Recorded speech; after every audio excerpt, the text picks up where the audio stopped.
വേദിയിലും സദസ്സിലും ഇരിക്കുന്ന മറ്റെല്ലാ വ്യക്തികൾക്കും, വിശിഷ്ട വ്യക്തികൾക്കും,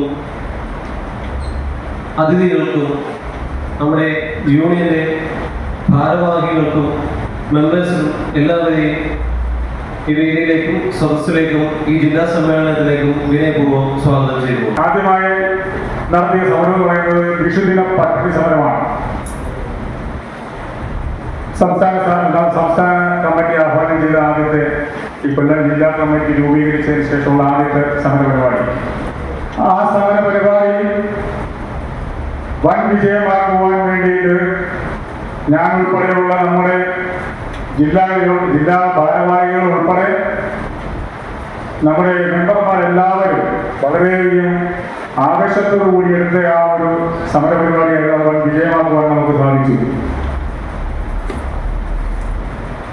പിന്നീട് നടന്നത് 2023 ജൂൺ 20 INDC-യുടെ നേതൃത്വത്തിൽ CITB-AITC എന്ന സംഘടനയുടെ ഉപയോഗിപ്പിച്ചുകൊണ്ട് സംയുക്ത ട്രേഡ് യൂണിയന്റെ ഭാഗമായി നമ്മൾ സെക്രട്ടേറിയറ്റ് മാർച്ചും ധർണയും നടത്തുകയുണ്ടായി.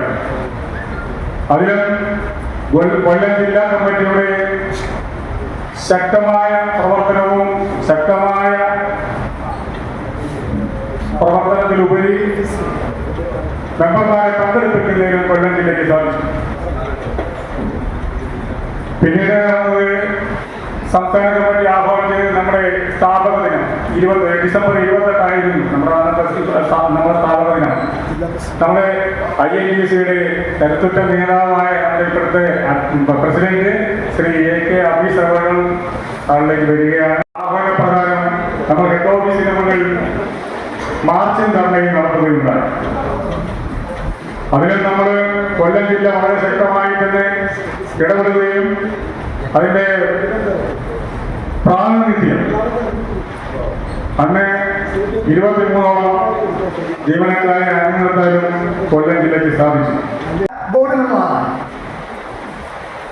നിർമ്മാണ തൊഴിലാളി ബോർഡ് അവിടെയൊക്കെ ഞങ്ങൾ ഈ ജീവനക്കാരുടെ തൊഴിലാളികളുടെ പെൻഷൻ ആനുകൂല്യം,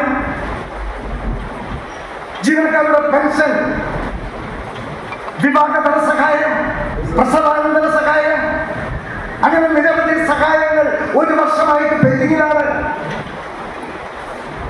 അവിടെ നിന്നൊക്കെ ഗവൺമെന്റിന്റെ പൈസയല്ല, സെസ് വിധിച്ച് നിർമ്മാണ തൊഴിലാളികളുടെ ആനുകൂല്യങ്ങൾ, അവകാശങ്ങൾ കൊടുക്കുവാൻ വേണ്ടിയുള്ള സെസ് ഞാനും നിങ്ങളും ഒരു കടമുറി വന്നാൽ, ഒരു വീട് കെട്ടിപ്പൊക്കിയാൽ കൃത്യമായിട്ട് സെസ് വിധിച്ച് കൊണ്ടുപോയി അത് കേന്ദ്ര നിയമത്തിൽ കീഴിലുള്ള സെസ് വിധിക്കുന്ന പണം ഇതിന് നിർമ്മാണ തൊഴിലാളി ക്ഷേമനിധി ബോർഡിലേക്ക് അടയ്ക്കേണ്ട ആ പണം അവിടെ നിന്ന് 100 കോടി രൂപയാണ് ഈ പിണറായി സർക്കാർ വായ്പയായി എടുത്തുകൊണ്ടുപോയത്. ചുമട്ടുതൊഴിലാളി ക്ഷേമ ബോർഡിന്റെ ഓഫീസ് എന്തിന്?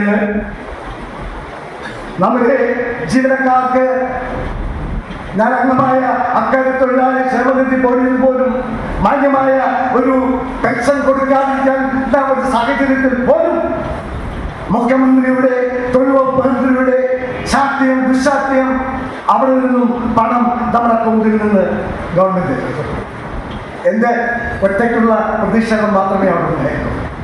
അവസാനം ചെയർമാൻ പറഞ്ഞ ബൗച്ചേട്ട ഒരു പ്രതിഷേധ കുറിപ്പായിട്ട് മിനിസ്റ്റർ ഇത് നമ്മുടെ ഫ്ലഡിന്റെ ഞാൻ പറഞ്ഞ ശരിയല്ല. ഫ്ലഡ് അവർക്ക് സഹായം വേണം. അത് അതേപോലുള്ള മേഖലകളിൽ നിന്ന് അവിടത്തേക്ക് ഫണ്ട് വരുന്നുണ്ട്. ഇപ്പൊ നമ്മൾ വായിക്കുന്നുണ്ടല്ലോ, ചൂരന്മലയിൽ വയനാടുണ്ടായ ദുരന്തത്തിൽ ഇപ്പോഴും വീട് വെച്ചു കൊടുക്കാതെ 9,000 രൂപ വാടക വീടെടുത്ത് താമസിച്ചു.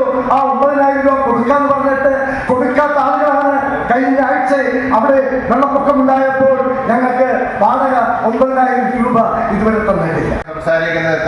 സംസാരിച്ച് നീണ്ടുപോയാലും ഒരു ബുദ്ധിമുട്ടുമില്ല എന്ന് ധരിച്ചു തന്നെയാണ് ഞങ്ങൾ വിളിക്കുന്നത്. എനിക്ക് അത്യാവശ്യം ഒരു ഫോൺ ചെയ്യേണ്ടതുണ്ട്. പുറത്തോട്ട് സാധാരണ INDC-ക്ക് ഒരു സിസ്റ്റമുണ്ട്.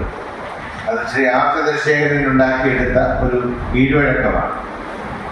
വേദിയിലും സദസ്സിലും ഇരുന്ന് ആരും ഫോൺ ചെയ്യരുത്, അത്യാവശ്യം ഫോൺ ചെയ്യണമെന്നുണ്ടെങ്കിൽ ആളിനെ പുറത്തു പോയി സംസാരിക്കണമെന്നാണ് അദ്ദേഹം സൂചിപ്പിച്ചിട്ടുള്ളത്. അത് നിർബന്ധപൂർവ്വം INDC തുടരുന്നുണ്ട്.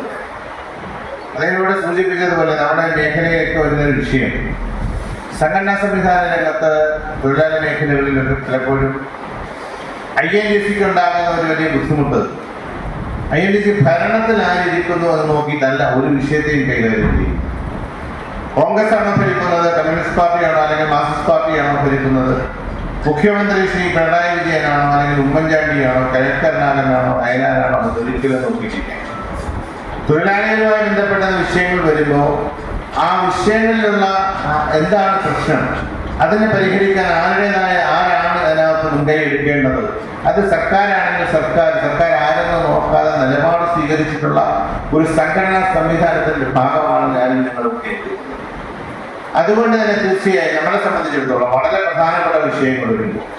ഇപ്പൊ CITനെ സംബന്ധിച്ച് പലപ്പോഴും ഭരണം ആര് കൈയാണെന്നത് നോക്കി മാത്രമാണ്, അത് ഒരു വെൽക്കോയെ മാത്രമല്ല എല്ലാ മേഖലകളിലും അത് ഞങ്ങളൊക്കെ കൈകാര്യം ചെയ്യുന്ന ചുമട് മേഖലയിൽ. കാരണം ചുമട് തൊഴിലാളികളാണ് കേരളത്തിലെ CITയുടെ ഭരണത്തിൽ നിലനിർത്തുന്നതും വീണ്ടും ഭരണം വരാൻ കഴിഞ്ഞ കാലങ്ങളിലൊക്കെ ആത്മാർത്ഥമായി പ്രവർത്തിച്ചിട്ടുള്ളതും കേരളത്തിലെ ചുമട്ട് തൊഴിലാളികളാണ്.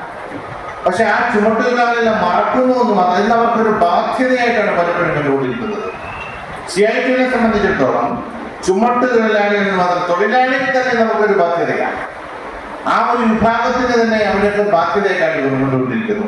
അതുകൊണ്ടാണ് അവരുടെ വ്യവസായ വകുപ്പ് മന്ത്രി ബുദ്ധിജീവിയാണ് എന്നൊക്കെയാണ് പലരും അവകാശപ്പെടുന്നത്. അദ്ദേഹം തന്നെ പലപ്പോഴും ഈസ് ഓഫ് ഡൂയിങ് ബിസിനസിന്റെ ഭാഗമായിട്ടാണ് തൊഴിൽ മേഖലയിലെയും വ്യവസായ മേഖലകളെയും ഒക്കെ നയരൂപീകരണ രംഗത്ത് എടുക്കുന്ന നിലപാടുകൾ പരിശോധിച്ച് നോക്കിയാൽ അദ്ദേഹം എപ്പോഴും ഈസ് ഓഫ് ഡൂയിങ് ബിസിനസ് എങ്ങനെയാണ് ആരെ തകർത്താലും ആർക്കെതിരെ നടപടിയെടുത്താലും വ്യവസായം നടക്കണം, അതുകൊണ്ട് അതിനുള്ള സാഹചര്യം സൃഷ്ടിക്കാൻ എല്ലാ ട്രേഡ് യൂണിയൻ രംഗത്തെയും ആളുകളെ തകർക്കുക എന്നുള്ള ലക്ഷ്യമായിട്ട് അദ്ദേഹം മുന്നോട്ട് പോകും.